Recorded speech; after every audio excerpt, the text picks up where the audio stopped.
اعوذ باللہ من الشیطان الرجیم بسم اللہ الرحمن الرحیم الحمد للہ رب العالمین وصلی اللہ علی سیدنا محمد واہل بیتہ الطاہرین اللہم صلی علی محمد وآل محمد اما بعد۔ بحث گفتگو ہمارے چل رہے تھے مسئلہ رد کے اندر، ٹھیک ہے جی۔ تو رد کے بارے میں جو ہے وہ نظریہ ہے وہ دو صورت ہیں کہ ایک رد قولی ہوتا ہے، ایک رد فعلی ہوتا ہے، ٹھیک ہے جی۔ رد قولی ہوتا ہے کہ مالک معاملے کو رد کرتا ہے زبان سے، الفاظ کے ذریعے سے۔ اچھا، اب یہ الفاظ کے ذریعے سے رد کرنا یا رد صریح ہوتا ہے یا رد کنایتی و اشارتی ہوتا ہے، ٹھیک ہے۔ تو رد صریح سے مراد یہاں پر صریح سے مراد حتماً نص مراد نہیں ہے، بلکہ صریح سے مراد صریح عرفی مراد ہے۔ صریح عرفی میں کیا ہوتا ہے؟ ظہور بھی اس میں شامل ہوتا ہے، نص بھی اور ظہور دونوں کا مجموعہ ہے، ٹھیک ہے۔ اور اس کے بعد پھر رد قولی کی دو قسم ہے، پہلی رد عملاً اگر رد کرتا ہے تو رد عملی کی دو قسم ہے، یا وہ ایسا عمل کرتا ہے جو مخرج ملک ہو، یعنی بالفرض اگر تصرف ناقل کے ذریعے سے معاملہ رد کرتا ہے، ایک ایسے یا ایسے فعل کے ذریعے سے کرتا ہے جو تصرف ناقل نہیں، مخرج عن الملک نہیں ہے، بلکہ فقط تصرف ہے۔ اب یہاں من ہر ایک کا حکم الگ انشاءاللہ ہم بیان کر لیں گے، ٹھیک ہے۔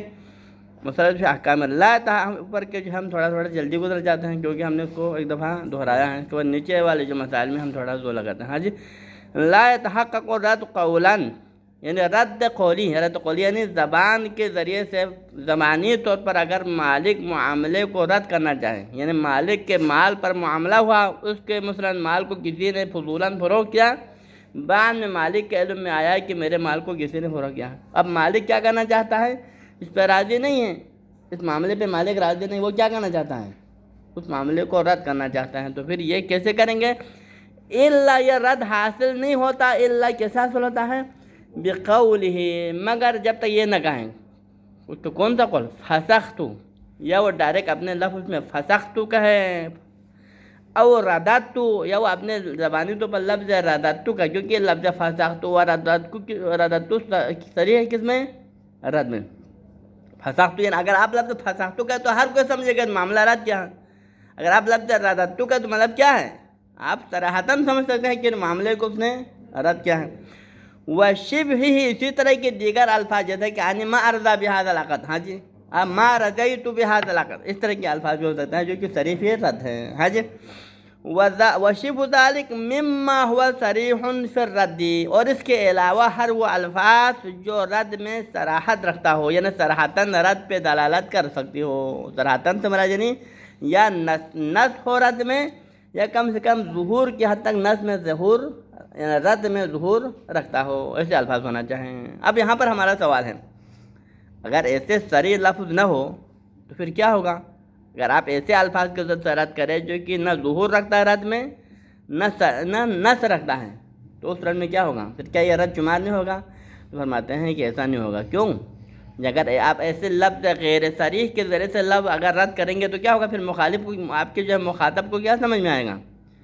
اس کو رد پہ یقین تو نہیں ہوگا نا، تو فیصد رد کرنے پہ یقین نہیں ہوگا، کیونکہ آپ کا لفظ ہے وہ رد میں جب صراحت نہیں ہے، صریح نہیں ہے، بلکہ صریح کا معنی غیر صریح ہے، غیر صریح کا معنی بھی ہے کہ وہ مشکوک ہے، رد کے بارے میں ابہام پیدا کرتا ہے کہ ہو سکتا ہے مالک کی مراد یہاں رد مراد ہو سکتا ہے مالک کی مراد رد نہ ہو، کوئی اور ہو سکتا نہیں ہو سکتا، تو پھر رد یقینی نہیں ہے، بالفرض اگر رد یقینی نہیں ہے تو مطلب یہ کہ رد مشکوک ہے۔ رد مشکوک ہونے کی صورت میں پھر وہاں پر ہمارے پاس ایک دو قسم کا اصل ہے، اور وہ دو اصل کیا کہتا ہے؟ رد نہیں ہوا ہے استذھاب، رد یقینی ہو تو کیا استذھاب کا قانون کیا ہے؟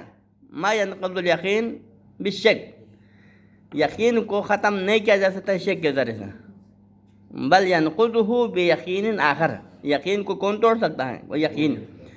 تو اگر آپ کا لفظ صریح ہے رد میں یا نص ہے تو پھر صریح اور نص فائدہ کیا دیتا ہے؟ وہ کس یقین کا فائدہ دیتا ہے، ٹھیک ہے۔ تو اس طرح میں پھر پہلے والا آپ کا جو استذھاب ہے اس استذھاب کو توڑ سکتا ہے، اس کے ذریعے سے آتے ہیں ظہور، رد میں ظہور پیدا کرنا ہے۔ لیکن جب آپ کا لفظ صریح ہے یا نص نہیں ہے تو پھر آپ کا لفظ موجب شک ہے، جبکہ آپ کے پاس پہلے ایک دو قسم کا اصل ہے، اور وہ استذھاب تقاضا کرائے کہ معاملہ بھی صحیح ہونا چاہے۔ آپ کے پاس ایک ایسا استذھاب موجود ہے، وہ استذھاب تقاضا کرتا ہے کہ آپ یہ معاملہ صحیح ہونا چاہیے، معاملہ رد نہیں ہونا چاہیے، جبکہ آپ کا لفظ کیا تقاضا کر رہا ہے؟ فقط لفظ میں شک کا تقاضا کرتا ہے، تو پھر وہ شک پہلے والے یقین کو نہیں توڑ سکتا ہے۔ تو آپ اتصحاب جاری کریں گے کہ انشاءاللہ آپ یہ معاملہ اپنی جگہ پر، وہ اتصحاب کون سا ہے ہم سوال کریں گے کہ وہ اتصحاب کون سا والا اتصحاب ہے جو کہ اس معاملے کی صحت کا تقاضا کر رہا ہے؟ تو اتصحاب یہ ہے کہ لِأَصَالَةِ بَقَاءِ اللُّزُومِ مِنْ طَرَفِ الْأَصِيلِ، اتصحاب دونوں طرف پہ ہے، کیونکہ فضولی معاملے کو انجام دینے والا کون ہے؟ دو فرد ہیں۔ معاملہ فضولی کو انجام دینے والا کون ہوتا ہے؟ دو قسم کا فرد ہوتا ہے، ایک طرف اصیل ہوتا ہے دوسری طرف، لیکن یہ غالباً ہے، ویسے ضروری نہیں کہ ایک طرف اصیل ہو، بلکہ بس اوقات دونوں طرف ہی فضولی ہو سکتا ہے، لیکن غالباً ہونے والے بات کی بات ہے نا، کیونکہ فضولی غالباً فضولی میں دو طرف کیا ہوتا ہے؟ ایک طرف اصیل ہوتا ہے ایک طرف فضولی ہوتا ہے، ٹھیک ہے نا؟ اب یہاں پر ہمارا ایک اتصحاب اصیل کی جانب میں لاگو ہوتا ہے اور وہ بھی تقاضا کرتا ہے کہ معاملہ صحیح ہو، اور ایک اتصحاب فضولی کی طرف سے لاگو ہوتا ہے، لیکن فضولی کی طرف سے نہیں، حقیقت میں وہ مالک کی طرف سے لاگو ہوتا ہے، اور وہ بھی تقاضا کرتا ہے کہ معاملہ صحیح ہونا چاہیے۔ اب اصیل کی طرف لاگو ہونے والا اتصحاب کون سا ہے؟ اصائل لزوم ہے، کیونکہ معاملہ فضولی میں آپ پہلے بھی چند دفعہ بتا کے آئے ہیں کہ اصیل کی طرف سے معاملہ عقد کرتے ہی لازم ہوتا ہے، یعنی معاملہ اصیل کی جانب سے کب سے لازم ہوتا ہے؟ یوں ہی اصیل نے معاملے کو انجام دیا، اب وہ اصیل یا طرف ایجاب میں ہوتا ہے یا اصیل طرف قبول میں ہوتا ہے، تو یا تو اصیل نے ایجاب کرنا ہے تو فضولی نے قبول کرنا ہے، یا اصیل نے یعنی کیا کرنا ہے؟ فضولی نے ایجاب کرنا ہے تو اصیل نے قبول کرنا ہے، بس جو بھی ہو، چاہے وہ اصیل قبول کی شکل میں ہو چاہے وہ اصول ایجاب کی شکل میں ہو، لیکن جب بھی یہ ایجاب کرتا ہے اصیل، یا جب بھی وہ قبول کا صیغہ جاری کرتا ہے، تو جس لمحے میں اس نے ایجاب و قبول کا صیغہ جاری کیا، اسی لمحے میں اصیل کے اوپر معاملہ کیا ہو جاتا ہے؟ معاملہ اصیل کے اوپر لازم ہو جاتا ہے۔ اب یہ معاملہ اصیل پہ لازم ہو گیا اور یہی لزوم اصیل ابھی تک چل رہا تھا، ادھر آ کے مالک اصلی نے آ کے ایسا لفظ ادا کیا جو کہ رد میں ظہور نہیں رکھتا ہے بلکہ وہ شک پیدا کرتا ہے، تو پھر ہم کیا کریں گے؟ جب لزوم اصیل کی طرف سے پہلے جب چل رہا تھا تو وہی لزوم اب بھی چل رہا ہے، اس لزوم پر ابھی کوئی فرق، جب تک اس لزوم کو توڑنے والا کوئی یقین اس کے مقابلے میں نہ آ جائے۔ سمجھ میں آ رہا ہے یہ؟ اب ایک اور اتصحاب ہمارے پاس ہے، وہ اصیل کی طرف سے نہیں ہے بلکہ وہ اتصحاب مالک کی طرف سے ہے۔ مالک کی طرف سے وہ اصل کیا ہے کہ جب بھی کسی فضولی نے مالک کے مال پر معاملہ کیا، جبکہ اس کا اصل عاقد تو مالک ہے لیکن فضولی اصل میں عاقد نہیں ہے، تو پھر اس عقد کے اندر قابلیت آ جاتا ہے۔ کون سا قابلیت؟ کہ جب بھی مالک اگر اجازت دے اس عقد معاملے کے اوپر تو پھر اس عقد کے اندر یہ قابلیت موجود ہے کہ وہ اثر قبول کر سکتا ہے، وہ اس کے حق میں لازم ہو سکتا ہے، یعنی ابھی لازم ہے فعلی نہیں ہے۔ اصل کے ہاں میں جو لزوم ہے فعلی ہے، لیکن مالک کی طرف سے جو لزوم فعلی تو نہیں ہے بلکہ قابلیت اللزوم ہے، یعنی اس عقد کے اندر مالک کی طرف سے لزوم کی قابلیت موجود ہے کہ جب بھی 1 مہینے بعد 10 مہینے بعد 1 سال بعد بھی اگر مالک اس معاملے پر اجازت دے دے تو پھر اس عقد کے اندر کیا ہے؟ لزوم کی قابلیت موجود ہے یا نہیں ہے؟ تو لہذا لزوم کی قابلیت جس دن سے عقد وجود میں آیا ہے اس دن سے ابھی تک مالک کے حق میں قابلیت اللزوم اس عقد کے اندر موجود ہے، ٹھیک ہے نا؟ اب یہی قابلیت اللزوم اب بھی باقی ہے، اس پر آپ کو یقین ہے۔ اب یہاں پر مالک اصلی نے کسی مرحلے میں آ کر ایسے لفظ ادا کیا جو کہ رد میں ظہور نہیں رکھتا ہے، صراحت نہیں رکھتا ہے، ٹھیک ہے؟ تو ہمیں شک ہو جاتا ہے کہ وہ قابلیت اللزوم جو پہلے سے عقد کے اندر موجود تھی وہ ابھی ختم ہوا یا اب بھی باقی ہے۔ تو اصل اولی کیا ہے؟ وہی قابلیت اللزوم جو پہلے سے تھا اب بھی باقی ہے جب تک وہ رد صریح کے مقابلے میں نہ آ جائیں۔ سمجھ آ رہا ہے؟ لِأَصَالَةِ بَقَاءِ اللُّزُومِ مِنْ طَرَفِ الْأَصِيلِ، اصل کی طرف سے بقائے لزوم جو پہلے سے تھا اب بھی اصل اولی یہ ہے کہ وہ باقی ہے۔ وَأَصَالَةِ قَابِلِيَةِ اللُّزُومِ مِنْ طَرَفِ الْمُجِيزِ، اور مجیز کی طرف سے اصل اولی ہے کہ پہلے عقد کے اندر لزوم کی قابلیت موجود تھی اور وہی قابلیت لزوم اس لفظ غیر صریح کے بعد بھی موجود ہیں، اس لفظ غیر صریح کی وجہ سے وہ قابلیت ختم نہیں ہوتی۔ سمجھ آ رہا ہے؟ ٹھیک ہے، یہ تو ہو گیا رد قولی کی بات۔ اب رد قولی میں مصنف نے فرمایا کہ رد قولی کے لیے حتماً لفظ صریح ہونا چاہیے، غیر صریح کے ذریعے سے رد قولی ثابت نہیں ہوتا۔ اب آتا ہم رد فعلی کی طرف۔ وَكَذَا يَحْصُلُ الرَّدُّ، يَحْصُلُ کا فاعل کیا ہے؟ رد۔ اسی طرح رد حاصل ہو سکتا ہے، کیسے حاصل ہوتا ہے؟ بکل فعل، ہر اس فعل انجام دینے والا کون ہے وہ فعل کون انجام دیتا ہے؟ یہاں فعل فضولی بھی انجام دے دیتا ہے اور عاطل بھی۔ یہاں پر تین صورت ہو گیا، ہمارے پاس تین قسم کے لوگ ہیں۔ اگر تو فضولی میں ہمارے پاس کتنے قسم کے لوگ ہیں؟ تین قسم کے لوگ ہیں۔ ایک وہ دو طرف ہیں جو کہ خود معاملے کو مباشرت ان دونوں انجام دے، وہ کون سے دو ہیں؟ ایک طرف فضولی، دوسری طرف عاطل، یہ دو معاملے کے دو طرف ہیں۔ اور ایک تیسرا بندہ بھی درمیان میں پیچھے بیٹھا ہوا، کون ہے؟ وہ فضولی کی طرف سے جو مال کا اصل مالک وہ پیچھے بیٹھا ہوا ہے۔ اب یہاں پر مصنف کیا بتا رہا ہے؟ ہر وہ فعل جو اس مال کو ملکیت سے خارج کرنے کا موجب ہو، ایسا فعل کرنے سے بھی رد حاصل ہو جاتا ہے۔ وہ فعل بجا لانے والا کون ہے؟ آیا وہ فعل بجا لانے والا فضولی ہے، اسیر ہے یا مالک ہے؟ مالک ہیں۔ اس مبی کا اصل مالک جو پیچھے بیٹھا ہوا ہے اور اس کو اس معاملے کے رد کرنے کا بھی اختیار حاصل ہے، اس معاملے کی اجازت دینے کا بھی اس کو اختیار حاصل ہے، وہ بندہ تصرف کرنا ہے۔ یہاں پہ وہ فعل انجام دینے والا وہ مالک ہیں۔ اب معاملہ فضولی تو انجام دیا، فرض کرے نومبر کی 1 تاریخ کو معاملہ فضولی انجام دیا، فضولی اور کس کے درمیان؟ اصل کے درمیان۔ 15 دسمبر کو مالک، یعنی 15 دسمبر کو مالک نے کیا کیا؟ اسی مال میں جس مال کو فضولی نے کسی شخص کو فروخت کیا تھا، 15 نومبر کو مالک نے اسی مال کو کسی دوسرے بندے کو فروخت کیا۔ ہاں جی، اس میں تصرف کیا؟ اس مال کے اوپر کوئی فعل انجام دیا، کوئی تصرف کر دیا، اور وہ بھی ایسا تصرف کر دیا کہ جس تصرف کی وجہ سے یہ مال کیا ہو جاتا ہے؟ اس مالک کی اپنی ملکیت سے نکل جاتا ہے، جبکہ آپ نے اجازت دیا نہیں، ابھی تک ابھی اجازت دیا نہیں ہے، اس سے پہلے اس نے تصرف کیا ہے، اور تصرف کے ذریعے سے وہ مال مالک کی ملکیت سے خارج ہوا ہے۔ تو پھر یہ مالک کی ملکیت سے نکالنے والا تصرف بھی کس کا سبب ہے؟ رد کا سبب ہے، یہ معاملے کو رد کر دیتا ہے۔ اس تصرف کے بعد مالک آ کے لاکھ دفعہ اجازت دینا چاہے تب یہ اجازت نافذ ہے یا نہیں ہے؟ نہیں ہے۔ کیوں اجازت نافذ نہیں ہے؟ کیونکہ آپ کے پہلے والے تصرف نے اجازت کے محل کو ہی کالعدم کیا۔ اجازت کا محل کیا ہوا؟ فوت ہوا نا، کالعدم ہوا۔ پھر آپ کا لاکھ دفعہ اجازت ہے، اس کے لیے کوئی محل ہی باقی نہیں رہا، پھر اجازت صحیح نہیں ہے۔ ٹھیک ہے، تو لہذا قضا یحصل رد حاصل ہو جاتا ہے بکل فعل، ہر اس فعل کے ذریعے سے۔ کون سے فعل کے ذریعے سے؟ مخرج لہو، جو اس مال کو، لہو کی ضمیر کہا جاتا ہے للمبیع، اس مال کو، لیکن یہ لہو کی ضمیر بھی حتماً یہ ضروری نہیں کہ ہمن مبیع کی طرف پڑتا ہے، کیونکہ کبھی معاملہ فضولی ثمن پہ بھی ہو سکتا ہے، کیونکہ کبھی یعنی مشتری فضولی بھی ہو سکتا ہے نا، تو لہٰذا کبھی ثمن بھی کیا ہو سکتا ہے؟ اس معاملے کی طرف ہو سکتا ہے۔ لہٰذا یہ مال جس پر فضولی، یعنی وہ مال جس پر معاملہ فضولی تو پہ ہوا ہے، چاہے وہ ثمن قرار پائے یا مثمن قرار پائے، اس میں تصرف کرے، اور وہ بھی ایسا تصرف کرے جو اس مال کو مالک کی ملکیت سے خارج کرنے کے موجب ہو۔ ان ملک ہی کس کا ضمیر کہا جاتا ہے؟ الملک المجیز، اس مبیع کو مجیز کی ملکیت، یعنی مجیز نے، آسان الفاظ میں ہم یہ کہیں کہ مجیز نے اس مال کے اندر، جس مال پہ معاملہ فضولی ہوا ہے، اس میں ایسا تصرف کر دیا کہ اس تصرف کی وجہ سے کیا ہوا؟ یہ مال اس مجیز کی ملکیت سے نکل گیا۔ اب ملکیت سے کیسے نکل گیا؟ بن نقلی، یا نقل کے ذریعے سے ملکیت سے نکل گیا کہ اس نے اس کو فروخت کیا، اس کو فروخت کیا، یا مثلا غلام ہے اس کو آزاد کیا، اس طرح مثلا حج، یعنی نقل یا فروخت میں آتا ہے۔ نقل وہی ہبا میں نقل ہو، اس کی مثال یا تو بے ہو سکتا ہے، یا ہبا ہو سکتا ہے، یا وقف ہو سکتا ہے، اس طرح کی چیزیں۔ یہ کیا ہے؟ یہ نقل کی مثال ہے۔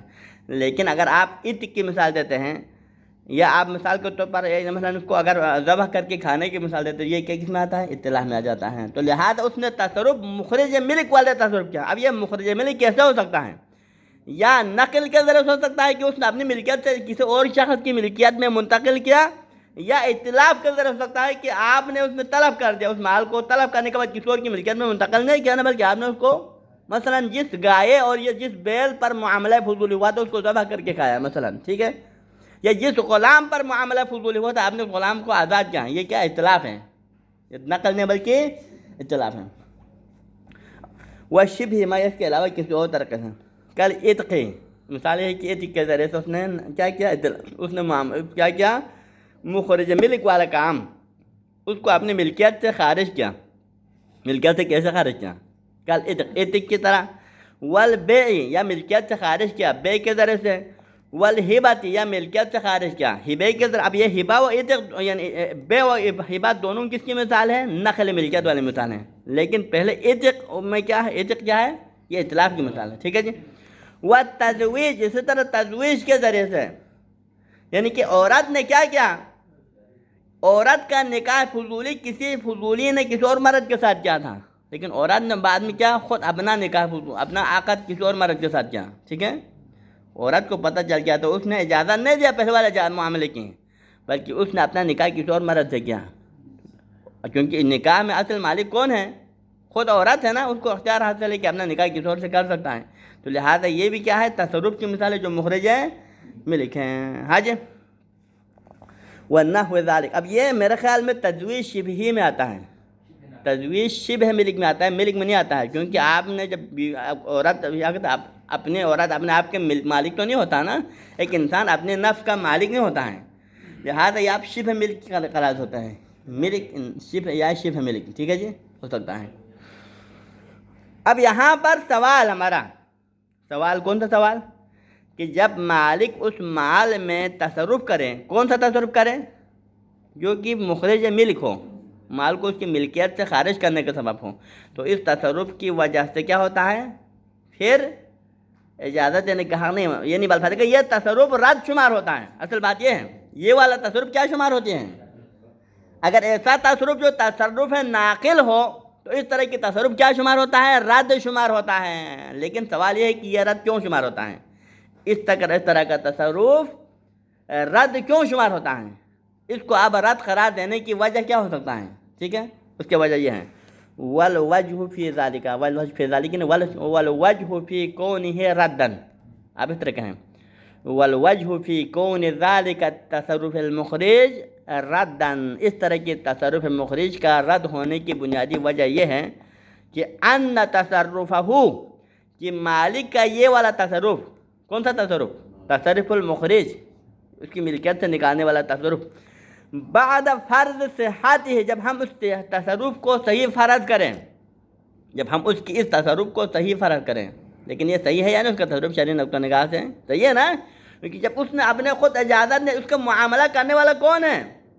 اس نے خود تو نہیں کیا نا، پہلے والا معاملہ عقد فضولی اس نے خود کیا، مالک نے، یہ عقد فضولی جو انجام دیا ہے مالک مجیز نے خود تو نہیں کیا ہے، اس کے مال پر معاملہ کرنے والا کون ہے؟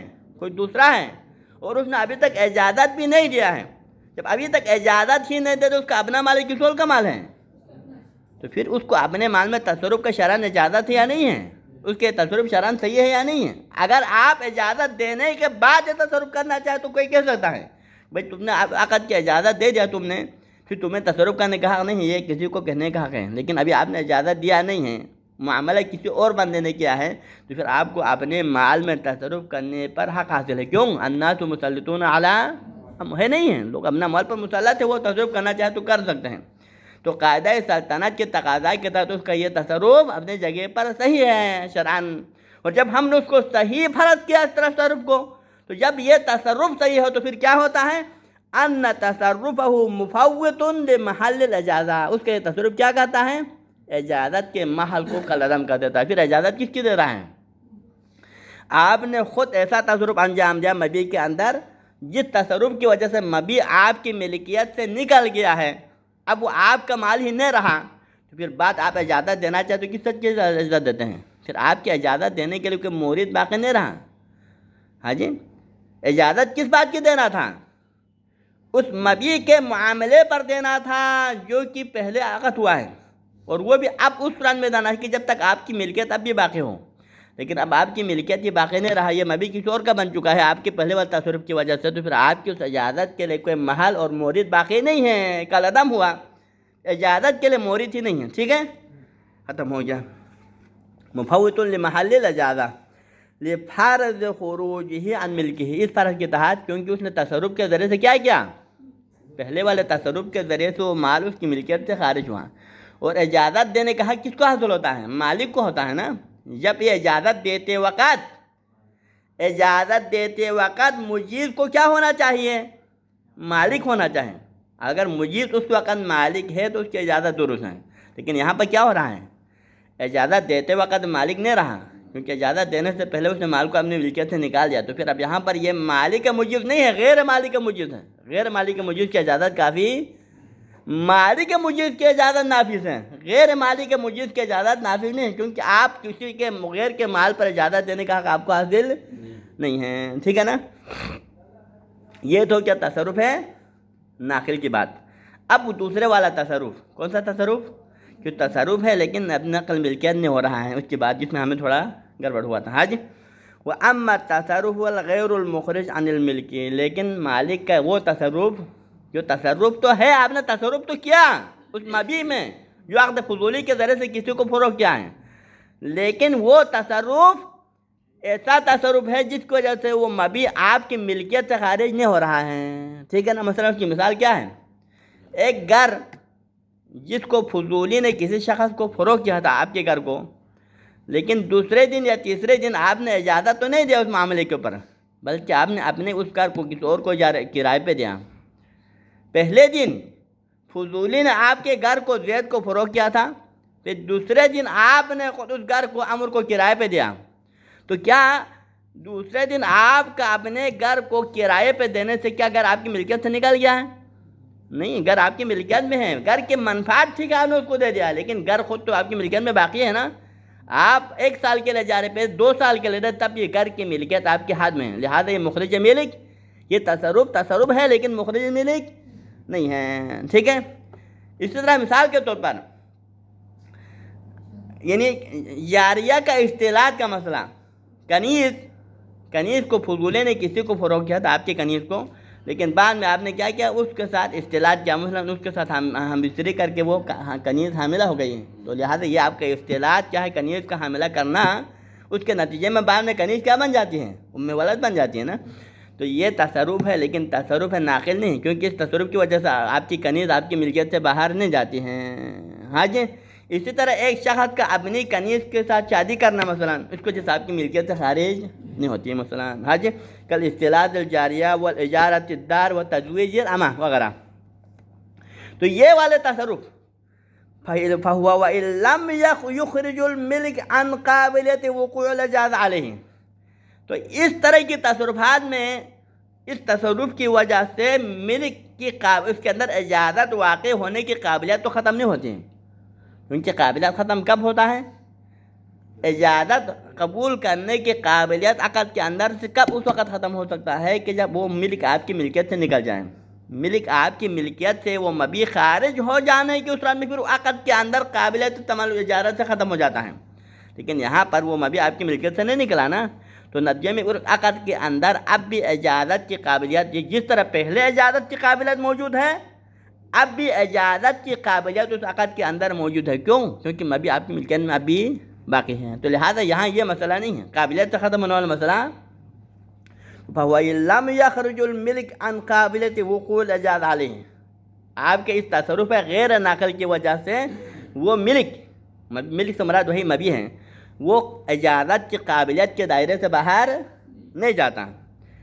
الا مسئلہ کیا ہے؟ مسئلہ یہ بات اگر خود اجازت سے کوئی ٹکراؤ نہیں ہے، اس تصرف کا خود اجازت کی صحت کے ساتھ کوئی ٹکراؤ نہیں ہے، لیکن ٹکراؤ اور وہ بھی ناقلیت والی بات کو مانے تو مسئلہ واضح ہے، ٹھیک ہے جی، کیونکہ اجازت کے یہاں پر ہمارے پاس فقہا میں 2 نظریں ہیں، ایک اجازت کو ناقل سمجھتے ہیں، ایک اجازت کو کاشف سمجھتے ہیں، اور کاشف والے بعض افراد کاشف حین العقد سمجھتے ہیں، کاشف حقیقی، بعض کو کہتے ہیں کاشف کاشف ہے مثلا اس کو کہتے ہیں یعنی اعتباری مثلا، اس طرح کی، تو لہذا یہاں پر یہ والی اجازت فقط یعنی یہ جو تصرف ہے فقط اجازت حقیقی یعنی کاشف حقیقی والے اجازت کس طرح تقرر کرتا ہے کہ اگر اجازت کو آپ کاشف سمجھے اور وہ کشف حقیقی کا قائل ہوں، اور وہ بھی یہ کہ اجازت کاشف ہے، کس بات کی کاشف ہے کہ جس دن عقد ہوا اسی عقد کے دن نقل ملکیت ہے۔ کاشف حقیقی تقاضا کیا ہے؟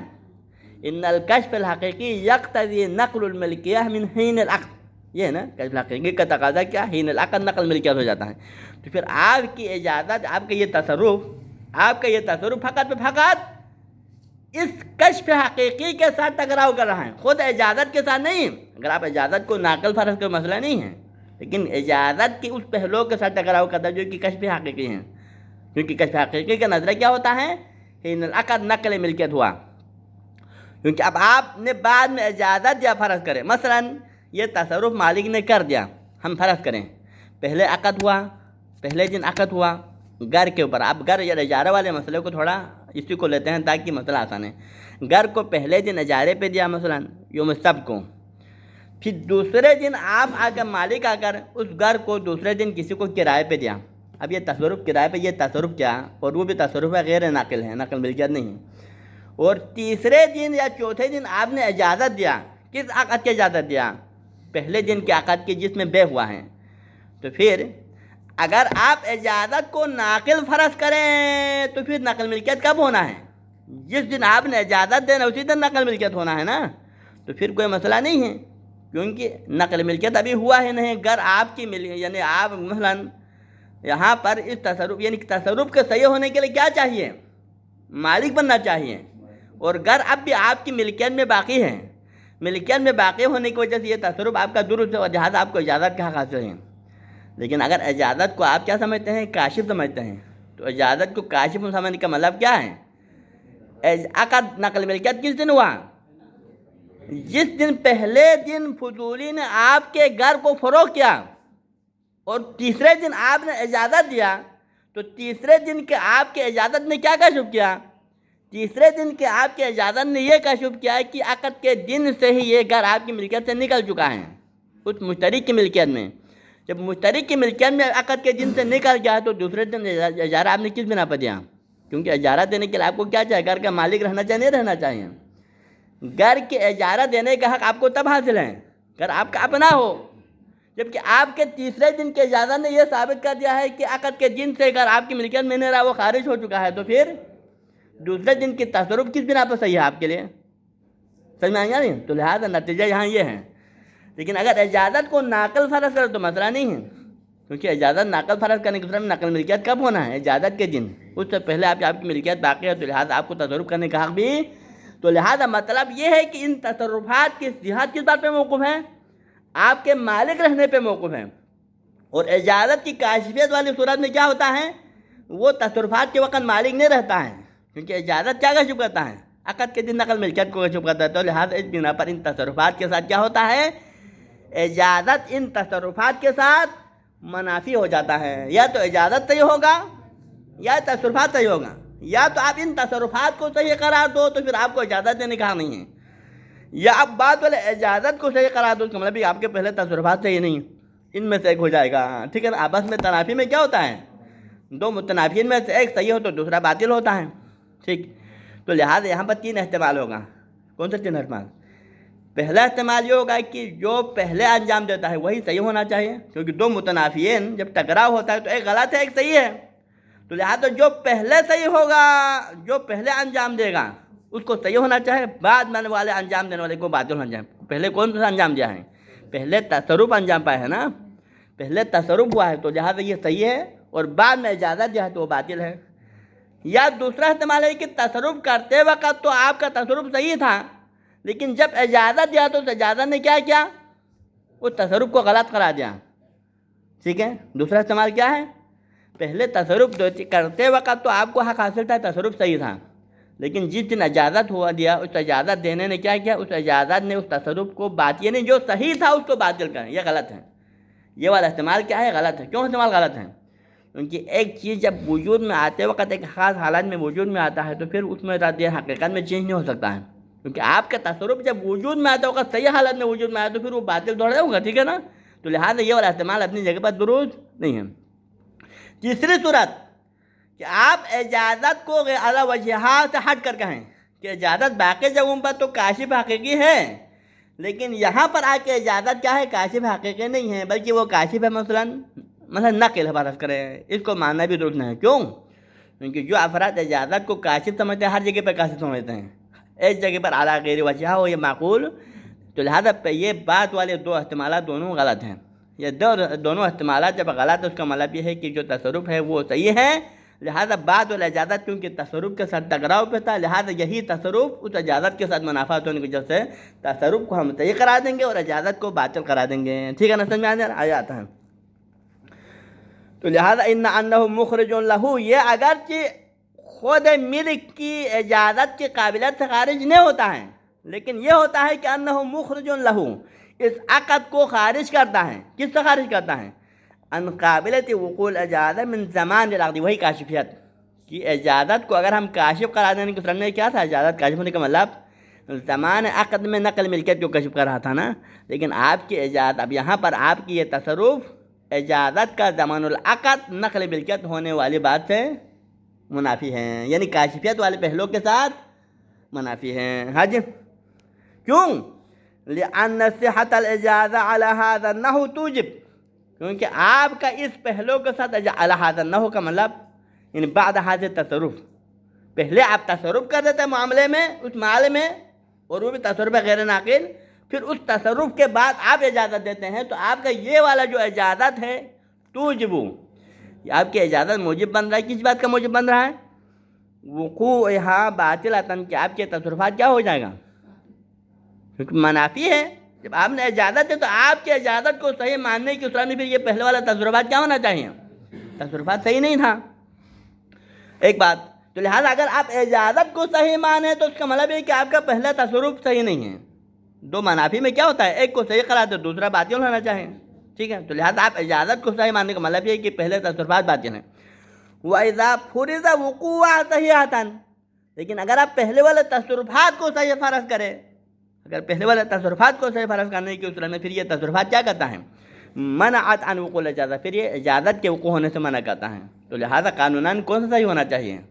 تصرفات صحیح ہونا چاہیے، کیونکہ تصرف کرتے وقت آپ کے لیے کوئی معنی تو نہیں تھا نا، کیونکہ آپ نے اجازت تو دیا نہیں ہے، جیسا کہ پہلے اوپر والے مسئلے میں ہم نے بتا دیا عقد کیا ہے تو کسی اور نے کیا ہے، آپ نے عقد بھی نہیں کیا ہے، آپ نے ابھی تک اجازت بھی نہیں دیا ہے، تو شرعاً آپ کو 100% حق حاصل ہے کہ اپنے مال میں جس قسم کا چاہے آپ تصرف کر سکتے ہیں۔ تو لہٰذا یہ تصرفات شرعی نقطہ نگار سے صحیح ہے یا غلط ہیں؟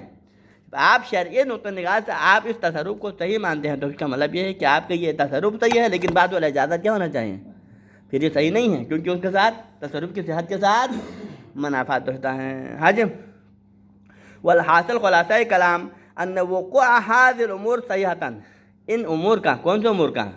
ان تصرفات کا، امور کا اشارہ ہے تصرفات، اور امور کی اشارہ اوپر والے امور ہیں، استیلاد الجاریہ و اجارت الدار و تزویج الامہ جیسے تصرفات ہیں نا، ان چیزوں کا صحیح ہونا، اگر ہم ان کو صحیح قرار دیں ان چیزوں کو، تو پھر یہ کیا کرتا ہے؟ مناقض لوقوع الاجازہ لاصل العقد، پھر اس اجازت کا اصل عقد کے ساتھ واقع ہونے کے ساتھ کیا کرتا ہے؟ تناقض کرتا ہے، یعنی کہ آپ کی اجازت پھر اصل عقد کے لیے ہونے ہوگا کہ اصل عقد کے دن سے کیا ہو جائے نقلیں، یہ اس کے ساتھ منافع رہتا ہے۔ ہاں جی، فَإِذَا وَقَعَ أَحَدُ الْمُتَنَافِيَيْنِ صَحِيحًا، جب دو متنافی چیزوں میں سے ایک صحیح طور پہ واقع ہو جائے، جیسا کہ ہم نے تصرف کے بارے میں کہا ہے کہ تصرف کے لیے کوئی معنی نہیں، وہ صحیح ہے، دو متنافی چیزوں میں سے ایک واقع ہو جائے، کس انداز میں؟ صحیح طور پہ انجام پاتا ہے، تو پھر فَلَا بُدَّ مِنْ امْتِنَاعِ وُقُوعِهَا، تو پھر حتماً دوسرے کو کیا ماننا پڑے گا ہمیں؟ دوسرے کو باطل میں، یعنی دو متنافی بھی ہو اور دونوں کو صحیح قرار دیا معقول، یہ اجتماع الضدین محال ہے یا نہیں ہے؟ اور یہ بھی اجتماع الضدین ہے، دو ضدوں کا جمع نہ محال ہے، ایک کو صحیح قرار تو آپ کو دوسرے کو حتماً باطل قرار دینا پڑے گا۔ ہاں جی، ٹھیک، یہ پہلی صورت۔ تو لہذا پہلے جب آپ تصرف کو صحیح قرار دینے کا مطلب یہ ہے کہ اس کے بعد والا اجازت کیا ہونا چاہیے؟ غلط ہونا چاہیے، ٹھیک۔ او ابطال صاحبہ، یا آپ یہ ماننا پڑے گا، یہ دوسرا پہلو، کہ تصرف واقعی ہوتے وقت تو تصرف درست تھا، لیکن بعد میں اجازت نے آ کر کیا پلٹ کر، اجازت بعد والا اجازت نے پلٹ کر پہلے جو صحیح ہے تصرف جو واقع ہوا تھا اس کو باطل کیا، ٹھیک۔ یہ احتمال، پہلے تصرف واقع ہوتے وقت صحیح حالت میں واقع ہوا تھا، لیکن بعد میں مالک نے اجازت دی تو اس اجازت نے کیا پہلے تصرف کو پلٹ کر باطل کر دیا، یہ دوسرا احتمال۔ تو نجم میں پھر اجازت صحیح ہوگا لیکن وہ تصرفات باطل ہوگا، لیکن پہلے صحیح ہوا پھر باطل۔ دو، او ایقائہ علی غیر وجہ، یا تیسرا احتمال کہ تیسرے نمبر پر آپ نے پہلے تصرف کر کے اجازت دیا، پھر یا تو دو ہوگا، یہ وجہ دونوں میں دو تفسیر کیا ہے، یا غیر وجہی سے مراد ان تصرفات کی طرف دیا ہے کہ تصرفات یعنی غیر وجہی تو ہوا، وجہی کا مطلب تصرفات صحیح ہے، لیکن آپ کہیں کہ یہ تصرفات واقع تو ہوا لیکن باطل انداز میں ہوا، لیکن یہ احتمال کے ساتھ انہیں غلط کرا جائے، بلکہ دوسرے تفسیر سے مراد اجازت ہے، مراد ہے اجازت مراد ہے، یعنی کہ اجازت تو واقع ہوا جو تصرف کے بعد، لیکن یہ اجازت غیر وجہی طور پہ واقع ہوا، یعنی کہ اجازت کو کیا ہونا چاہتا؟ کاشف ہونا چاہتا، اور کاشف کا مطلب ہے کہ عقد کے دن نقل ملکیت کے لیے کاشف ہونا چاہتا نا. تو باقی ہر جگہوں پر تو اجازت کاشف ہے، لیکن یہاں پر آ کے اجازت کیا بن رہا ہے؟ کاشف نہیں بن رہا بلکہ ناقل بن رہا ہے. یہ ہو جائے گا، اور یہ بھی غلط ہے، کیونکہ جو اجازت کی کاشف ہے وہ کبھی اجازت کے ناقل کے قائل، جو اجازت کی کاشفیت کے قائل ہے ہر صورت میں کاشف کا، ایسا نہیں کہ بعض جگہوں پر کاشف ہے تو بعض جگہوں پر ناقلیت ہو. تو لہٰذا یہ ان کے نظریات کے مکمل مناقض ہیں. تو لہٰذا اس بنا پر وحیث لا سبیل الی الاخرین، آخری دو پوائنٹ کے لیے کوئی راستہ نہیں ہے، ان کو آپ صحیح نہیں کرا دیں. کون سے پوائنٹ؟ دو پوائنٹ کہ پہلے تصرفات صحیح انداز میں وجود میں آ جائیں، لیکن بعد میں اجازت آ کر ان کو باطل کریں. یہ بھی غلط ہے. کیوں غلط ہے؟ کیونکہ جب ایک چیز ایک طریقے سے وجود میں آنے کے بعد اس کے وجود کیا ہوتا ہے، پھر وہ غلط نہیں ہوتا ہے. اگر وجود میں آئے، صحیح طرح وجود میں آئے تو الحمدللہ صحیح ہوگا، اگر غلط میں وجود میں آئے تو غلط ہے. لیکن ایک صحیح وجود میں آنے کے بعد درمیان میں اس کی حقیقت میں تغیر آ کے وہ باطل بن جائے، اسی بات معقول نہیں ہے. ہر ایک چیز کا اپنی حقیقت سے بدلنا یہ صحیح نہیں ہے. اور اسی طرح دوسری اجازت کا علی غیر وجہی والا بھی غلط ہے، کیونکہ اجازت اگر کاشف ہو تو ہر جگہ پر کاشف ہے، ناقل ہو تو ہر جگہ پر نازل. جب یہ دونوں احتمالات باطل ہے تو خود بخود کیا ہو جاتا ہے؟ تعین الاول، وہی پہلے والا معین ہے. پہلے والا کیا معین ہے؟ یعنی کیونکہ یہ تصرفات صحیح طرح واقع ہو جاتا ہے، تو جب یہ تصرفات صحیح واقع ہوا تو جو خود بخود اجازت کیا ہو جائے گا پھر؟ کیونکہ دو متنافیین میں سے ایک صحیح ہوتا ہے تو پھر دوسرا خود بخود باطل ہوتا ہے. اور کیونکہ یہ تصرفات صحیح ہے تو لہٰذا اجازت خود بخود کیا ہو جائے گا؟ یہ اجازت کے صحت کے راہ میں معنی بن جائے گا، اور اجازت خود بخود باطل قرار پائے گا. ٹھیک ہے جی، یہاں پر رکھنا چاہتے ہیں آگے. ٹھیک ہے جی. وصلی اللہ علی سیدنا محمد و اہل بیتہ الطاہرین.